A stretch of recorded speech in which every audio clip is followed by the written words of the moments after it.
We are going to move now into the second part of the morning presentation, and Patrick Proctor is going to be sharing with you recommendations 3 and 4. And again, we will have time for questions and answers as well as some table discussion. So, Patrick? Thanks very much for having me, Maria Paz, for organizing. I am especially glad to be here for one reason in particular, and that is I grew up in Hartford, and I am a product of the Hartford Public Schools. Hartford Public High, 87.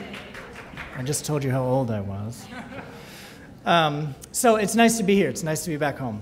And so my job is to talk about recommendations 3 and 4, which as recommendations are not quite as robust, I think it's fair to say, as recommendations 1 and 2 in terms of the level of evidence that supports them. But the panel thought that these were actually very important to do. And one thing to say is when we first met as a panel, we had to read the first practice guide, which some people, when Michael asked, were familiar with it. And we went around the room and they asked each of us to sort of comment, what did you like about the 2007 guide, and what did you think was missing? And one of the things that came up was, here this was this practice guide on literacy for English language learners, and absent from that guide was a recommendation on writing, which sort of stuck out to everybody as a glaring omission. But at the time, when they put that 2007 guide together, there was literally nothing. No research that met the criteria that Michael was describing, that is experimental or a quasi-experimental study that rigorously compared a treatment group to a control group in this kind of medical model. There was nothing out there to even look at and make some determinations whether you could make a recommendation about writing. So I think it was at that first meeting that most of us decided that, well, we're not going to really, we don't care if there's evidence out there or not for writing. We're going to look for it, but we are going to make that recommendation that writing ought to be in this guide. So my agenda is to talk about recommendation 3, recommendation 4, and then try to provide a synthesis. And Maria Paz has graciously given me 10 more minutes, and so I'm going to try and give an example of something of a teacher's approach to doing this kind of work. That maybe, I'll let you all be the judge, it synthesizes all 4 of these recommendations. So recommendation 3 is to provide regular, structured opportunities to develop written language skills. And you can see there, the evidence is minimal. There's almost nothing. Only 2 studies met the standards. One of these was a professional development initiative focused on improving teachers' writing instruction. Right, so not focused so much on students writing per se. And the other was an academic vocabulary intervention that Michael ran with Noni Lasso, where writing was an outcome, but it was not the direct focus of the intervention itself. And those are the 2 studies that we were able to draw on to make some kinds of recommendations for what to do for teachers in working with English language learners. So anyway, but undergirding this recommendation for writing is a generally broad consensus that lots of our kids get the chance to hear language, right? So some recent work I did with my colleague Rebecca Silverman, we spent an entire year in 36 classrooms in Maryland and in Massachusetts, and we observed literacy instruction over the course of that year in linguistically diverse classrooms. We recorded all instruction, we transcribed it, and we started to look at it. One thing we found was 75% of all the talk that went on in those classrooms was teacher talk. 25% was student talk. And 94% of all instruction was whole group instruction. Very little small group. So you can imagine that 25% of student talk is just sort of sporadic, peppered student comments in what was traditionally kind of an initiate, response, evaluation type of dialogue between teachers and classrooms. So there was there was not much opportunity in those classrooms that we saw for kids to use language productively, right? And so that, on top of the fact that this recommendation is wide open, and here I'm influenced a lot by Maria Brisk's work, is that instruction in writing should be grounded in a theory of language that considers expressive language as a driver of language acquisition for English language learners. Anyone who's learned a second language in the room knows that you can't learn it just by listening to it. You have to go and you have to engage in conversation with people. You use it or you lose it, right? Or you use it or you never acquire it in the first place. So that's really what's undergirding this, is writing needs to be a means by which to allow kids to use language productively for developing academic content knowledge and for displaying understanding. So expression is a mean by which to practice language, promote oral language proficiency, and to display an understanding of content.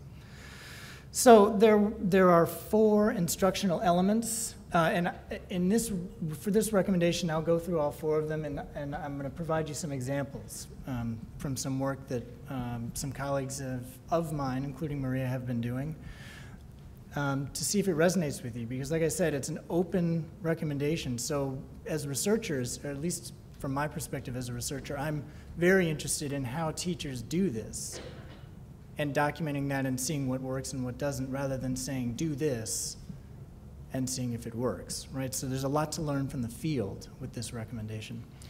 The first is content writing assignments. So providing writing assignments that are anchored in content, focused on developing academic language skills, language-based supports. So how do we support kids, scaffold them into doing this kind of writing, right? And there's lots of different kinds of writing that we're going to be asking kids to do that vary oftentimes as a function of the content area, right? Writing in science is very different than writing in history, than writing in an English language arts classroom.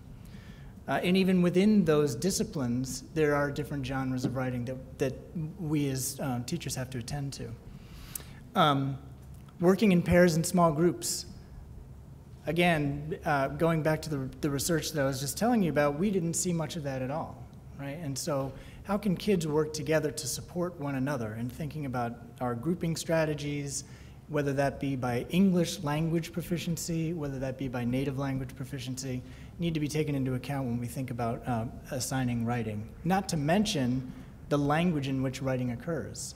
You know, so the group I was talking to earlier, for kids who are level 1 on WIDA, who are literate in their native language, perhaps a better entree into using writing effectively to understand English content is to let kids write in their native languages.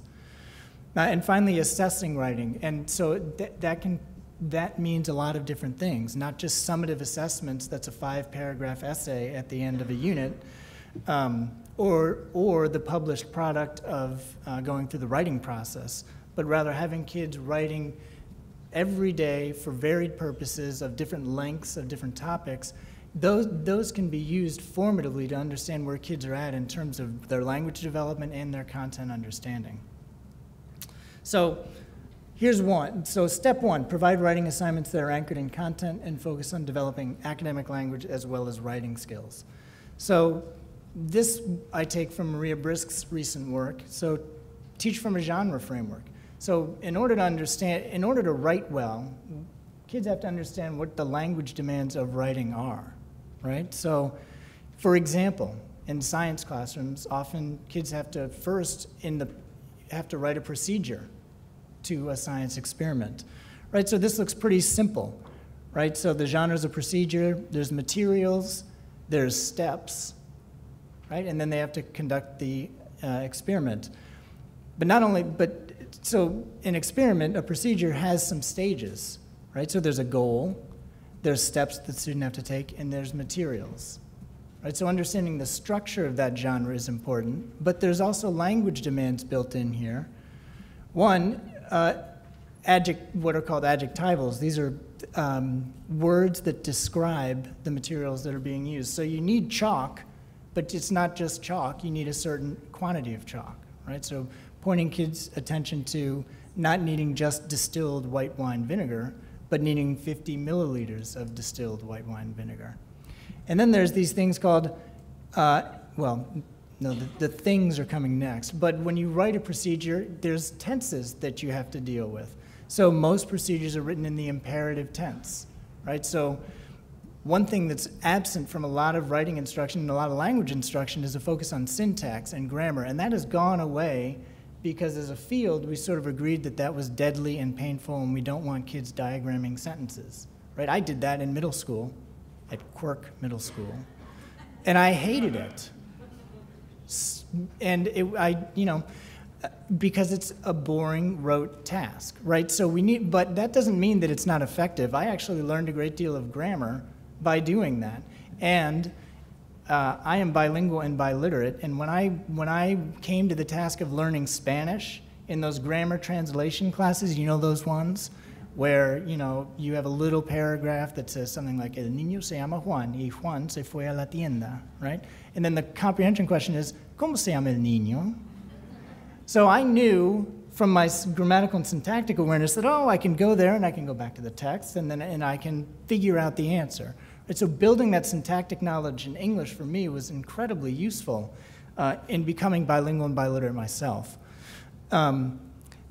So these kinds of approaches where you're focusing on the nature of the language that's being used is maybe a step up from diagramming sentences, but it's drawing kids' attention to the syntactic demands of different kinds of writing that they're going to have to engage with. So the language, when you're writing a procedure like this, is you use the imperative tense, right? Break, pour, stretch, cover, and watch. So you've built in some syntax there, making kids aware of those demands. Not only that, though, you've got some good basic vocabulary. I keep hearing, and Michael and I were talking about this over the break, whenever we talk about these things, people always come up and they say, well, what about the level 1 kids?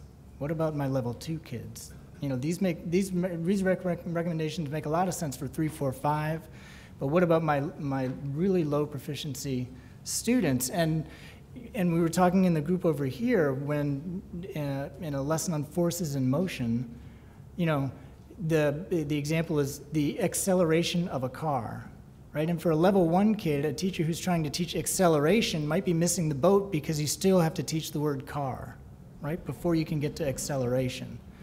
And that's something we find with kids who are coming in with very limited English proficiency. These are some words that are very helpful in terms of that, of kids who are at that level of English language proficiency. And not only that, in a science context, we hear this all the time, right? You do science, right? And so in acquiring these words, these are the types of words that you would not teach in the spirit of recommendation 1, right? You wouldn't take the time and say, okay, today we're going to study the words break, pour, stretch, cover, and watch. You would actually highlight those words and then have them break the stick of chalk. So who remembers total physical response? Remember that from like the 80s?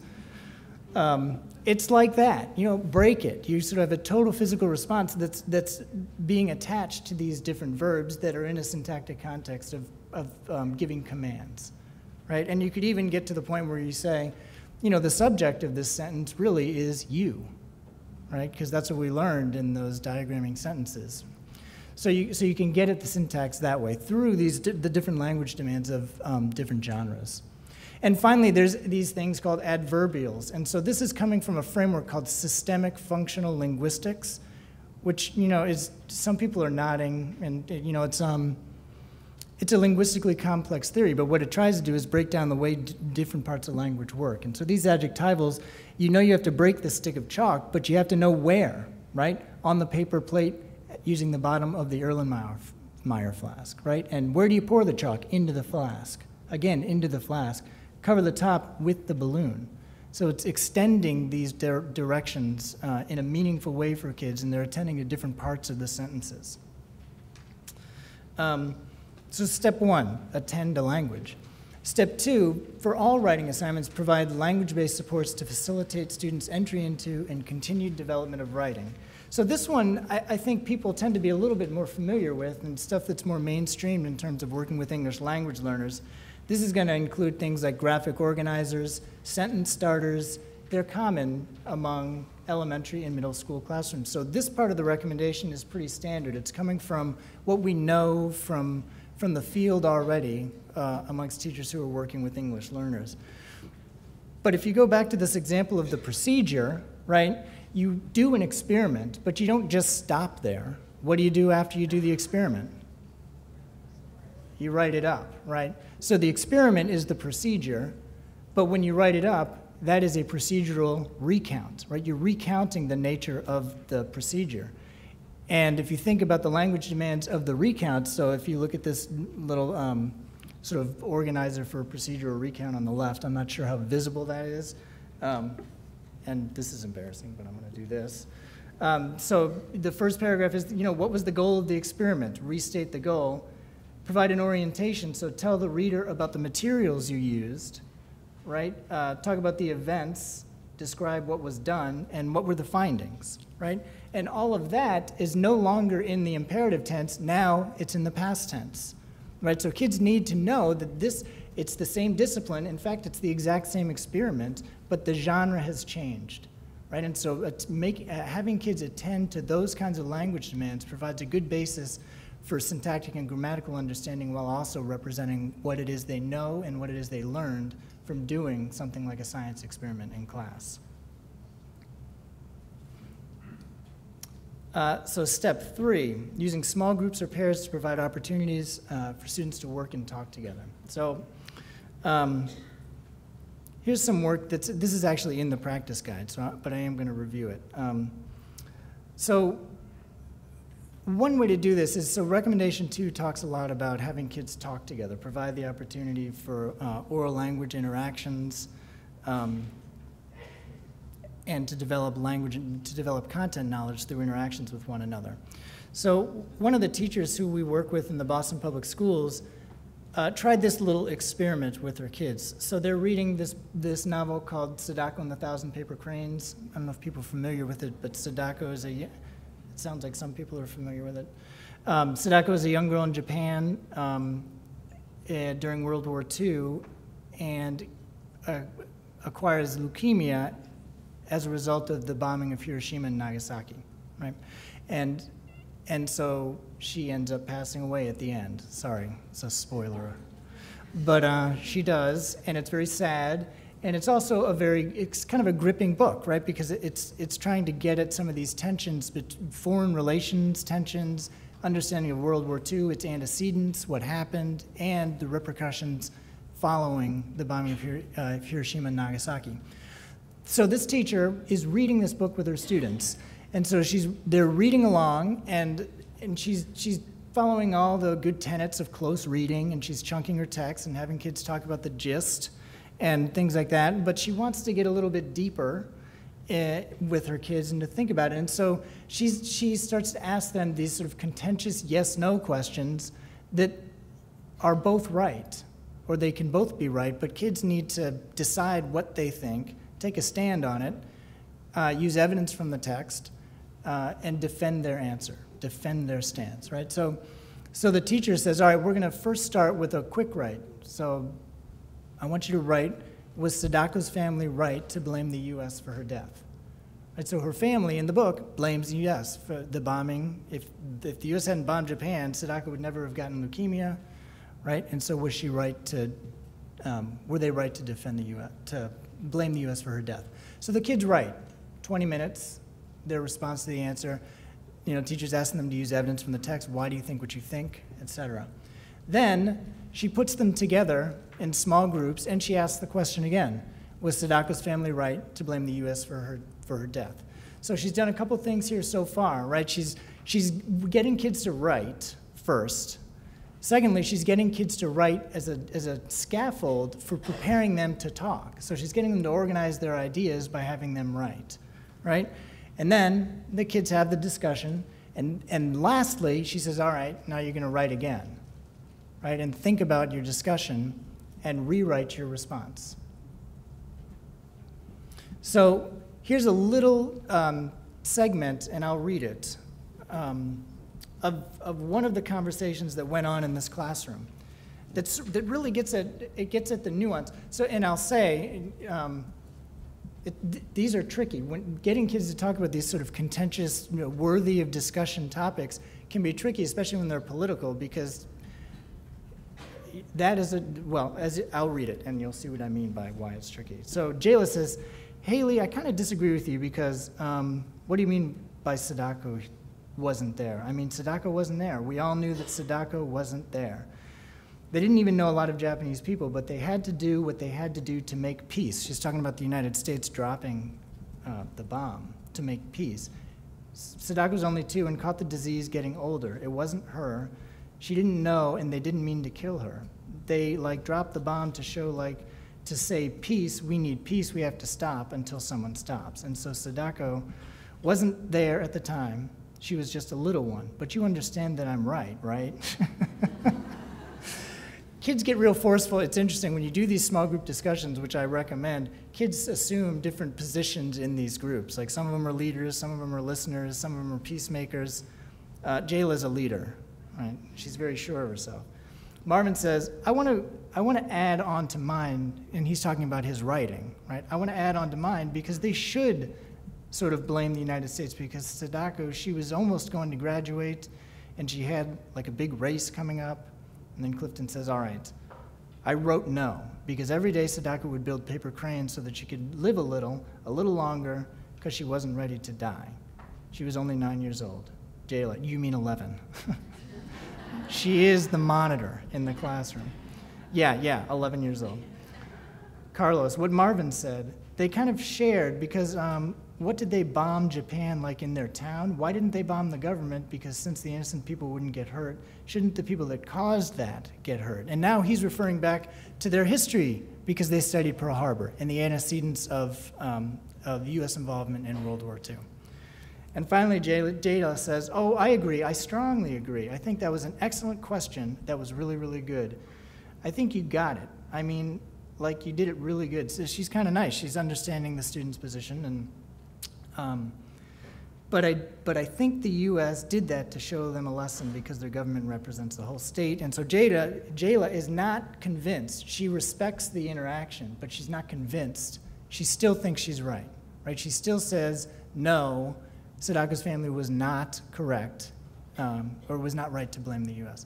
But it's a nuanced discussion, and it's kind of a painful discussion if you really think about it, because for me, as a 4th grade teacher studying topics like this, I wanted my kids to be in that gray area. I wanted them to say, not yes, not no, but it's somewhere in between, and be able to defend that stance. So that's what I mean by they're difficult conversations, but they're important. These are the kinds of conversations that I think we need our kids to be having in support of their writing. And then it turns out that having those discussions has some effect on kids on their follow-up writing. So, 2 things that you want to see in writing is ideation, right? What's the nature of the ideas that are coming out? And I say length, but anyone here who's taught writing knows that there is this frustrating association between length and quality. It's hard to tease those out, right?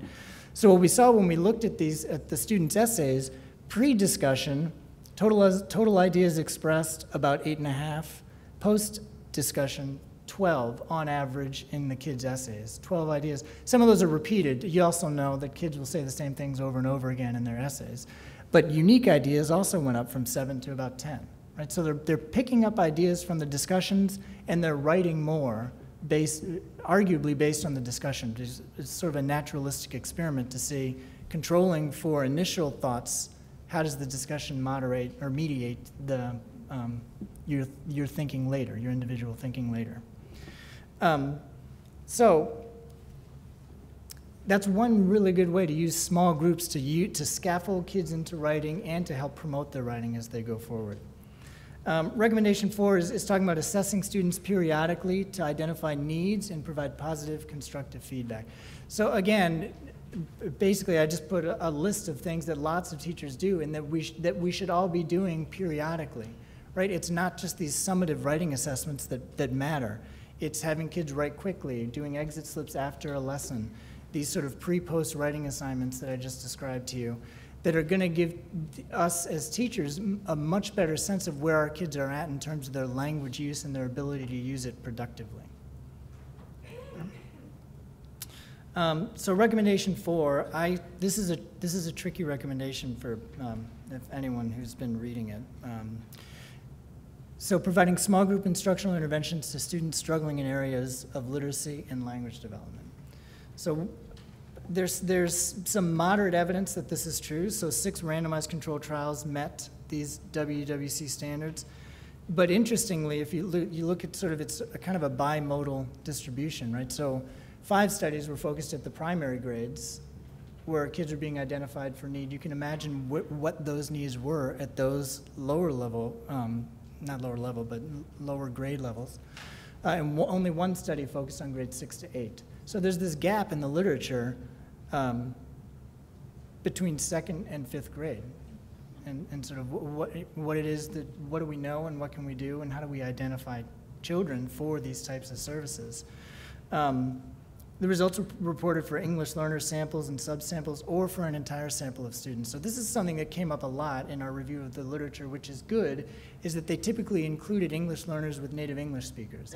And so to the gentleman's question about, do we teach reading the same to English learners or not? The answer to that is yes and no. But these interventions were conducted with English learners and native English speakers, so that does tell us something about the general potential effectiveness of doing this type of work, whether kids are native English speakers or not. Does that make sense? The way they get implemented might vary as a function of the language backgrounds of the kids, their English language proficiencies, and the diagnosed needs. But the idea of targeting kids for small group intervention to support them in their skills is one that is somewhat universal way to think about things. And I'll go through these 5. I'm going to only focus on one of them, Rec 4, just as an example. And then I also want to talk about what does it mean to sort of put all this together. So recommendation 1 is identifying struggling students. How do we do that, right? So the recommendation is to use available assessment information to identify kids who demonstrate persistent struggles with aspects of language and literacy development. So the DIBELS comes up a lot in these kinds of, so we have to think about what are the measures that we have in place and how good are those at actually teasing out dimensions of English language proficiency and English literacy development amongst kids. So as professionals, as people who administer these, and we really do need to interrogate our measures and decide if we think that these are really capturing the kinds of variation we wanted to capture so that we appropriately select kids. Second is design content. So if you decide that a child needs phonological awareness intervention or phonemic awareness intervention, you need to design those small group interventions to target specifically that. Although I will say some of Michael's work has been kind of influential for me in that this general finding, though, that English language learners, by definition, struggle with language, right? So even if you're focusing on phonemic awareness, embedding aspects of language into those interventions is important, right? Because we know that language is always something that we want to be attending to when we work with English learning children. Small group instruction, that's sort of you'll notice kind of a repeated mantra, small group instruction. It's in every recommendation, and it's in this one too. So small group work across all of these interventions seems to be a very effective way of working with kids. Basic foundational skills in other areas, that's what I was saying before, sort of focused on language in addition to other things that are being focused on in terms of the intervention. And finally, scaffolding instruction, right? So the Sadako example is an example of a small group, not tier 2, right? Not at this level of extra need, but it's still a tier 1 small group intervention to see if discussion affects writing outcomes. So recommendations 1 through 3 are subsumed in this kind of a tier 1 framework, like what is good classroom instruction for kids. Recommendation 4, in many ways, includes tier 2, response to intervention. And the challenge to that is what I was trying to say before, is you've got these issues of language proficiency, which you want to tease out from issues of learning and cognition. When I was a bilingual resource teacher in the Waltham Public Schools in Massachusetts, I spent 60 to 70% of my time going into classrooms with teachers who were concerned about a student they were having, thinking that the student had a disability. But more often than not, what we found was the student was acquiring English. This came up a lot with spelling.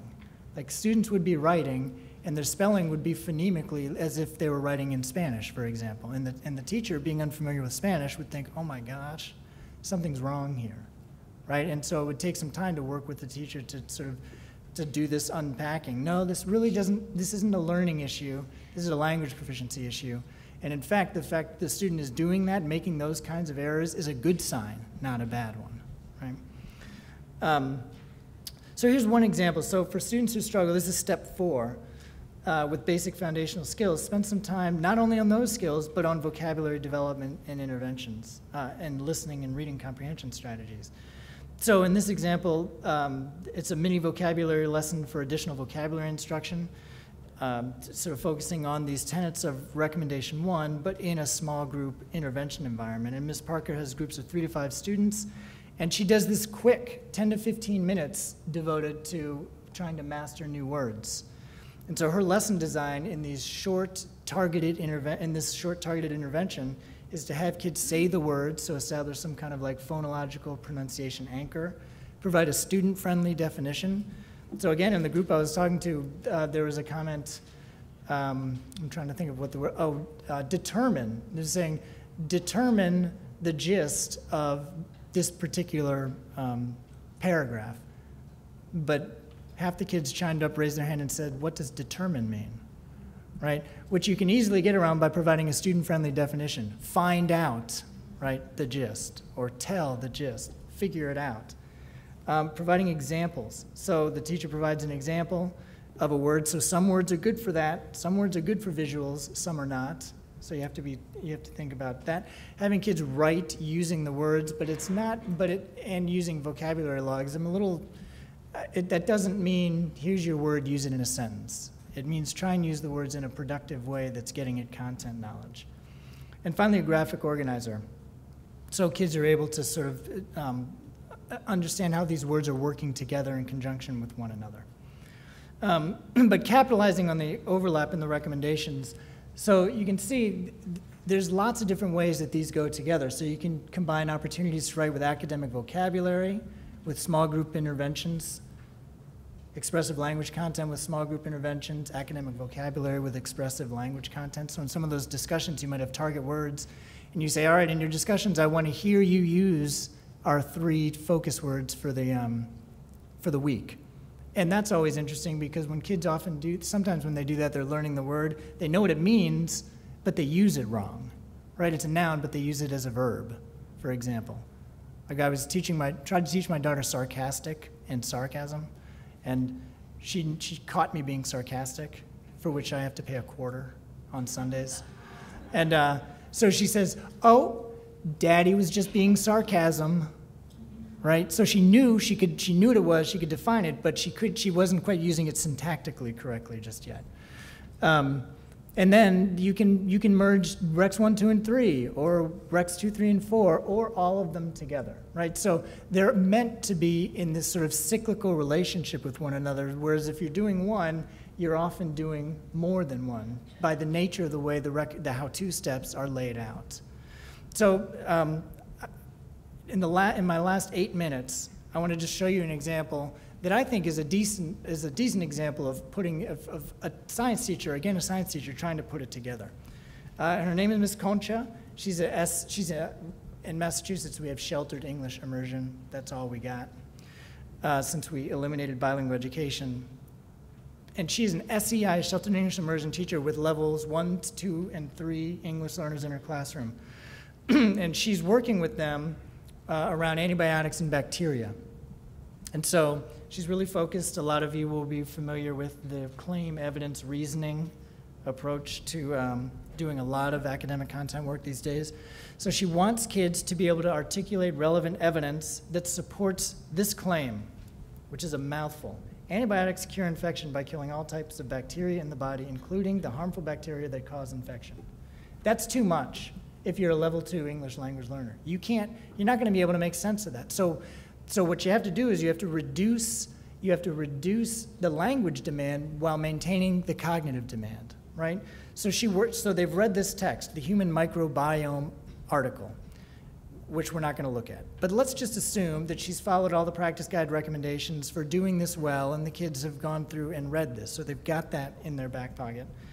And she teaches 3 words for this activity, just 3. She teaches relevant, which makes the activity possible.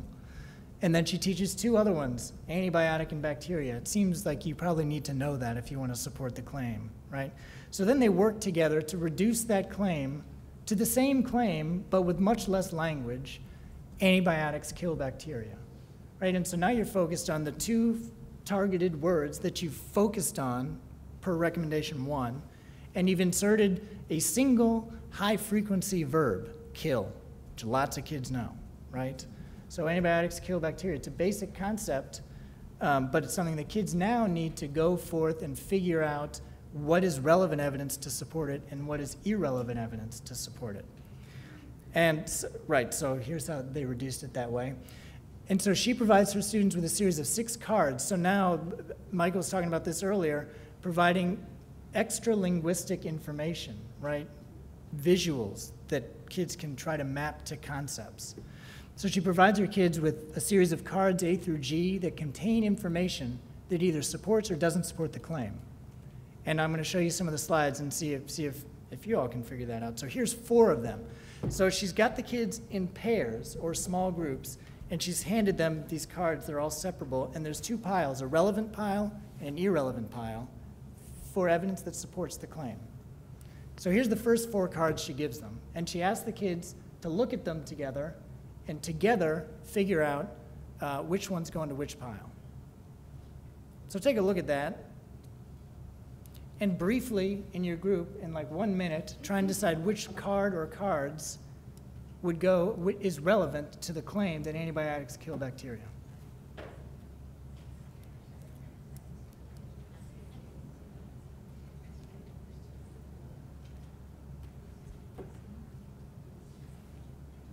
Okay, what do you think? A, right? That is the obvious. Why? Because what? Yeah, it's right in there, and it's from the text the kids read. All of these are from the text that the kids have read. So it's making kids go back to the text they've already read, but also look, in this case, there they are. There's the words, antibiotics kill bacteria. So it's like me using my English syntactic knowledge to figure out Spanish. It's a similar idea. It's having kids go back to the text and look for the claim as represented within the text, right? So they choose A. Excellent. But she doesn't stop there, because that's very text heavy, right? And a lot of language in there. So then she gives them 3 more that are much more visual. Here's 2 of them. Again, same question. Which of these cards is relevant to the claim that antibiotics kill bacteria?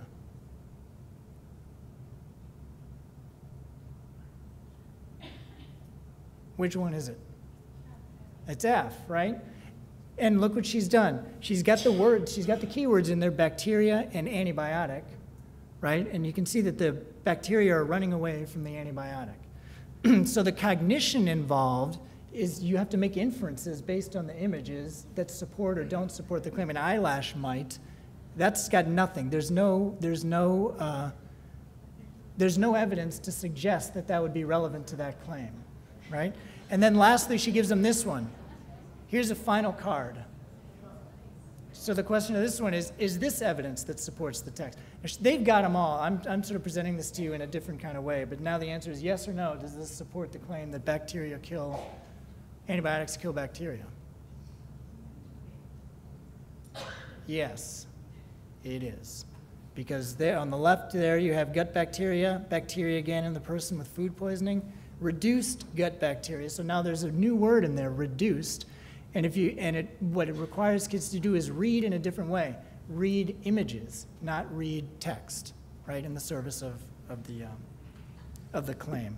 So Ms. Concha has her kids in groups, and here's a conversation, an excerpted conversation from two students that were in a pair, Sophia and Ava.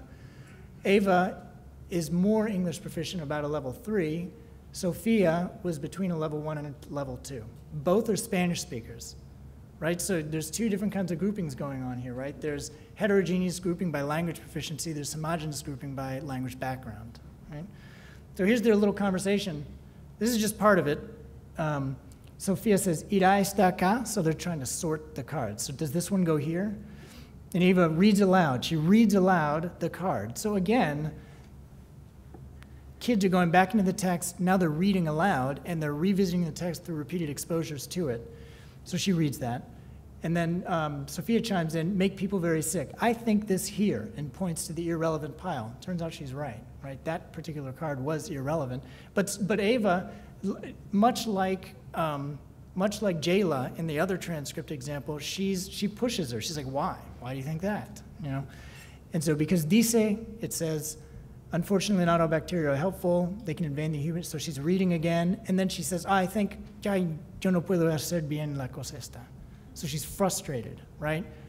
But she's able to use, she couldn't say that if she were working with an English learner who spoke Mandarin, right? So it provides this sort of supportive environment, the use of the native language, not necessarily to promote content learning, but to promote the environment and the circumstances and the safety to promote content learning.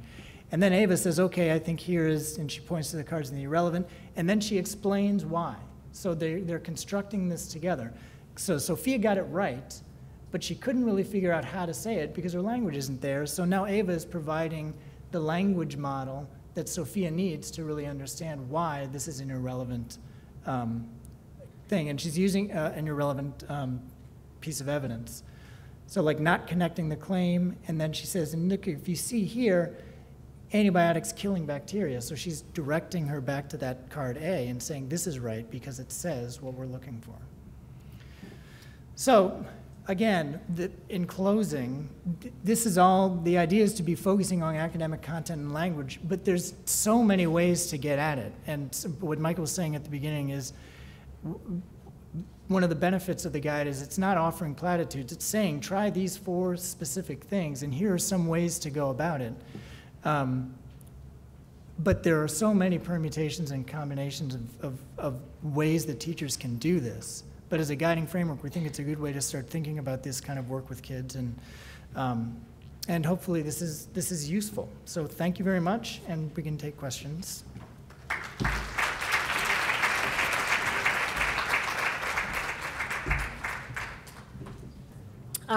So now we have an opportunity to ask some questions of Patrick or Michael. And Anne is walking around with the microphone. I had a good conversation with the group over here, and one concern that came up with recommendation 4 is how to determine whether or not a student should receive some kind of tier 2 level intervention, right? And so you may have indicators in place, but the question is, how does performance, to whom do you compare performance on the indicator to make the determination as to whether or not intervention is necessary, right? Because if we compare, we see this all the time, if we compare English learning kids with native English speaking monolinguals, everyone's going in, right? So the point at the table was made, especially in Connecticut, where there's a lot of attention being paid to overrepresentation of English learners in special ed, that perhaps the comparison should be within the English learning group.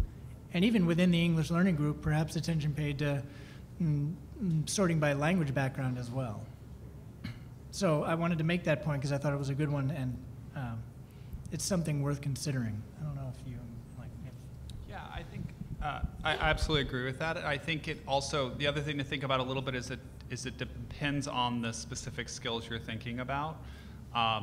You know, so there's evidence, particularly when we think about, you know, I pushed for that word sort of persistent difficulties as well. So we're thinking about students' opportunities to learn any given set of skills before we think about that sort of supplemental intervention. So for skills like for some of the code-based skills in terms of thinking about phonological awareness and phonics, it may be that some benchmarks for monolinguals are more appropriate, assuming students have had those opportunities already to learn those skills and to have sufficient exposure to English to sort of deal with the language demands of those assessments. On the other hand, when we think about vocabulary, we think about listening comprehension and sort of broader reading comprehension. I agree with you that those sort of standards and benchmarks aren't going to be as useful. So.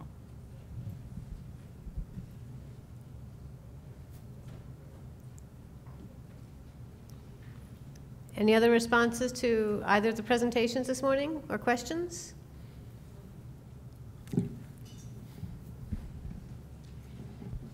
I really like the write, discuss, write thing. I think that will be really helpful going back to my school. My question is, how do you get these kids when they're in a turn and talk or a think, pair, share? I was impressed by how those two girls interacted. I don't see that so much in K through 5. They're more or less, someone says something and the other person's like, yeah, but there's no, there's no real interaction, and I think we really need to do a better job modeling that, I guess, for these kids. So, you know, is there a better way to do this, or to get them interacting more effectively, I guess? Well, so yeah, that's a good point, right? Because those, we always say, think, pair, share, just do it. Yeah. It's great. You know? Yeah. And then kids do it, and you think this stinks, right? So, but part of it is practice. So, and that's something that I did not contextualize these discussions that the kids were having in this, that is part of ongoing work, and I'll talk about this in the breakout session. but promoting that kind of talk amongst kids takes work. Kids don't come to school, for the most part, ready to have academic discussions with one another, you know, when they're 7 or 8 or 9. Right. It has to be the schools and teachers have to be engaged in promoting the kinds of culture that result in that kind of discourse between students. And so those kids doing that, the teacher that was working with them was in the 3rd year of our work together, using monthly PLCs to video record, reflect on small group instruction, and think about ways to promote it and enhance it over time. And so those are possible, but they're not possible if you just, you know, I've seen teachers in, you know, 2nd and 1st grade do think, pair, shares with kids on the rug, and things just explode. You know, nothing happens, Right. And it's just loud, you know. And and loud is good. I like loud, but loud and productive, not loud and unproductive. You can tell the difference, right? If you hear loud and unproductive versus loud and productive. So it's you know, it's kind of it's a simple answer, but it's true. It's practice, and it's having the foundations of things like accountable talk or open circle, or these kinds of morning meeting that lay the socio-emotional groundwork for having these discussions. Like, I agree with you, I disagree with you. Yeah. Why? You hear the idea, you don't respond to the kid necessarily, do you know? Right. So it takes time, and PLCs and those kinds of like models for teachers working together to reflect on practice are the best ways to get at it. Yeah. The other thing I would add to that, and I think that's exactly right, is that, you know, this idea of holding kids accountable for not just contributing, but sort of listening in the pair share, right? So in my work with adults, I'll have them do a think, pair, share, and then I'll say, okay, so who wants to share out something they heard from their partner? And if I haven't warned adults about that, they often can't answer. They often will be surprised and taken aback. Even teachers who have kind of done a lot of think, pair, share, or they've done it in their other courses, and because I think we sort of stop with well, once we get the kids talking, that's it, right? As opposed to, well, actually, once they're done talking, they need to then be held accountable for having listened, having thought about their perspective on the issue raised by the other student, right? Having thought about, so I think there are a lot of things you can do as a teacher to, as you bring it back to whole group, how do we now work with those ideas? How do we, rather than just asking a student, so we've done a think, pair, share, so you can help you prepare your ideas, but also what have you gained from the other student? Where are the ways in which you agree and disagree, and so on? Thank you very much. Any more questions? There's one more over here, and then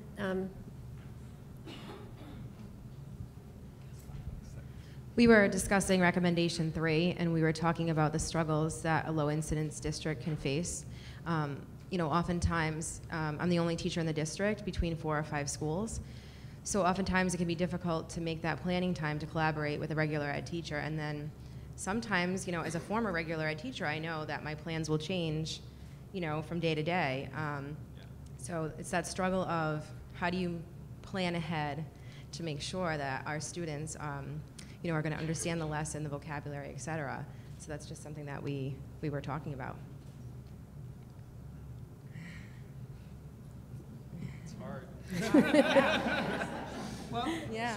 so do you mean, so you like, even the best laid plans kind of a comment? Like you've planned for vocabulary instruction, but now you've got to change the approach? So the science lesson, for example, if this was going to happen, there are times where I wouldn't know unless I asked. So plans won't always be sent to me, or I don't always know what's going to happen. Excuse me. Yes. Or if there's planning time available, I can't be there because I have to be at one of the elementary schools. So how do you know, that's what we're struggling with, Yeah. is making that time. Yeah. Yeah.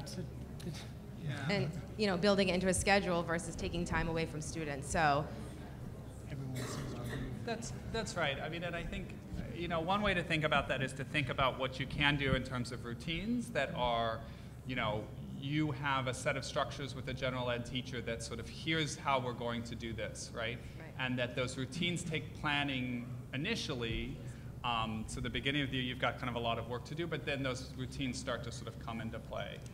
It's harder when you're thinking about doing this kind of rich vocabulary instruction, rich writing instruction that is very closely tied to the content and so on. I think part of that's kind of building up materials over time, building up units you've done over time with folks, but you know, I do think you do what you can, and if you could put into place some routines that can be used kind of almost regardless of the general ed teacher's plan in some ways, that would be at least a step forward, right? So build in routines for conversation, discussion, more talk, and so on. Yeah. So, Just to add to that, sorry, I think that really speaks to the level of intensity in terms of professional development to gen ed teachers. So it's really important that all our teachers are completely aware of the kinds of supports that kids need. So for example, with the science lesson, even being thoughtful about, you know, those imperative words, you know, watch, pour, stretch, and know to highlight them and know to do it within that context. I think it's just so important because we are all teachers of these students, so it's critical that they have that professional development and concrete examples as these recommendations give you.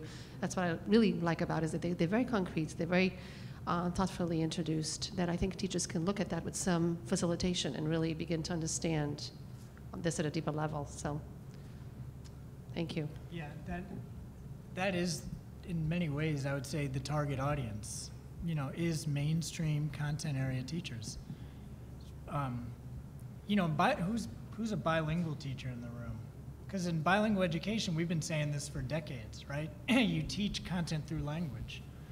And so now it's in the Common Core, and now it's in these recommendations. But, you know, when I would do PD with middle school students in the 90s, we would say this: you need to be a reading teacher. And you get those kinds of reactions, like, I'm not a reading teacher, that's what elementary school is for, right? So it's trying to shift those attitudes, which is, it's a tricky thing to do, but in shifting those attitudes, you might push on greater opportunities for collaboration as well.